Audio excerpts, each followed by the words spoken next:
অনেকদিন পর সিলেটের ব্লগটা দিচ্ছি। আসসালামু আলাইকুম গাইস। তো এটা হচ্ছে সিলেটের লাস্ট ব্লগটা। এখন আমরা নাস্তা করতে এসেছি, এখানে ডিম ভাজা দিয়ে খিচুড়ি খাচ্ছি। ওই হোটেলটাতে চা ভালো ছিল না, তো এখন আমরা চা খুঁজছি কোথায় চা খাওয়া যায়। তারপরে যেহেতু আমাদের হোটেলের কাছেই হযরত শাহজালাল মাজার আছে, আমরা ওখানে যাব। এখানে অনেকগুলো দোকান দেখা যাচ্ছে আচারের, তারপর বিভিন্ন কসমেটিক্সের। তো ফাইনালি চা পেয়ে গেলাম। এখন চলে যাচ্ছি শাহজালাল মাজারের দিকে। কিন্তু আমরা অনেক সকাল সকাল উঠেছিলাম, যেহেতু আজকে আমরা চলে যাব, তো তার জন্যই একটু তাড়াতাড়ি করে উঠে গেলাম। ওই দিন আমরা রাতের বেলা এসেছিলাম, একরকম লেগেছিল। আজকে দিনের বেলাতে এসেছি, আজকে আরেক রকম লাগছে। এদিকে জায়গাটা কিন্তু খুব সুন্দর, আগের আমলের পাথর দিয়ে করা, আর এখানে খেজুর গাছও আছে। এখানে নাকি একটা গোল্ড ফিশ আছে, যেটা দেখে কোনো কিছু মানত করলে নাকি পূরণ হয়। তো আমরা সেটা দেখতেই আজকে এসেছি। যদি কেউ দেখে তাহলে মানত করতে পারবে। আমরা কেউই দেখিনি ওই দিন। অনেকক্ষণ চেষ্টা করার পরেও না দেখে লাস্টে ফিরে গেলাম। আর এখানে মাজারের কবুতরগুলো, ওদেরকে ধান দেওয়া হয়েছে, এখানে ধান বা গম কিছু একটা দেওয়া হয়েছে। এগুলো দেখতে অনেক সুন্দর লাগছিল। এই যে আমার ছেলেও কবুতরগুলোর দিকে অবাক হয়ে তাকিয়ে আছে, কারণ ও সচরাচর এগুলো দেখে না। ফাইনালি আমরা সবাই মিলে আজকে চলে এলাম লালাখালে। এখানেই আমরা আজকে ঘুরবো ফিরবো, তারপর সন্ধ্যা করে চলে যাব। এখন বিকেলবেলা। আর এই লালাখালের সবচেয়ে আশ্চর্য যে জিনিসটা, সেটা আমি আপনাদেরকে দেখাবো একটু পরেই। চারপাশটা কতটা যে সুন্দর, দেখলেই একেবারে মন জুড়িয়ে যায়।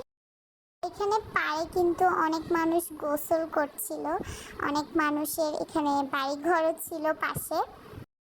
এটাই সেই আশ্চর্য জিনিস, এই লালাখালের পানিগুলো কিন্তু একেবারেই নীল, একদম নীল নদ নদীর মতো। সুবহানাল্লাহ, আল্লাহর এত সুন্দর একটা সৃষ্টি নিজের চোখে দেখতে পাচ্ছি, অনেক ভালো লাগছে। আমার ছেলে তো এমনিতেই পানি পাগল, আর এখানে এসে পানি দেখে সে আরও বেশি এক্সাইটেড হয়ে গেছে। আমি কিন্তু এটা কোনো ইফেক্ট দিইনি, এটা এমনিতেই এত নীল পানিগুলো। আমরা ফাইনালি নেমে গেলাম নৌকা থেকে একটু চারপাশটা ঘুরে দেখার জন্য। আরও একটা আশ্চর্যকর বিষয় আপনাদেরকে দেখাই, এখানে কিন্তু পানি এক পাশে হচ্ছে নীল আর এক পাশে হচ্ছে নর্মাল পানির মতো। এটাই আসলে আজকের সবচেয়ে বড় আশ্চর্যের বিষয়। দুপুরে আমরা কিছু খাইনি, তো খিদাও লেগেছে।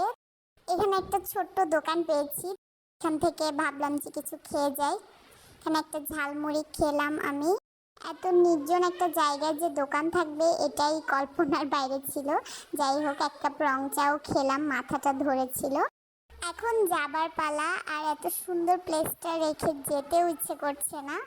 এখান থেকে গিয়ে নাস্তা খাওয়ার পরেই আমরা কিন্তু ট্রেনের জন্য একেবারে সব কিছু মালপত্র বেঁধে উঠে গেছি গাড়িতে।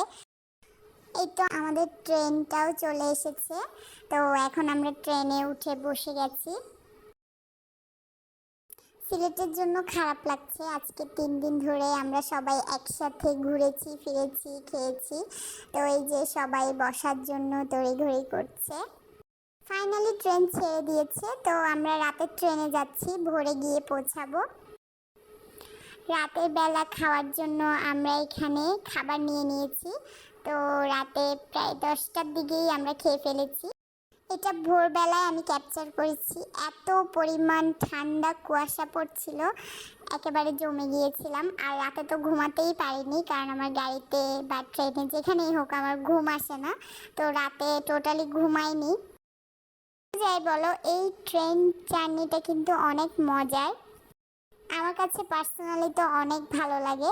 আর এই যে ট্রেনের অবস্থা, অনেকেই ঘুমানো। আমরা বাসায় ঢুকতে ঢুকতে প্রায় 8:30 9টা বেজে গিয়েছিল, তখনও কিন্তু অনেক কুয়াশা ছিল, এই যেখানে দেখা যাচ্ছে। তো আমার ব্লগটা সবাই কেমন লাগলো জানাবেন, লাইক কমেন্ট শেয়ার করবেন, ব্লগগুলো তাড়াতাড়ি দেওয়ার জন্য দোয়া করবেন। সবাই ভালো থাকবেন, আল্লাহ হাফেজ।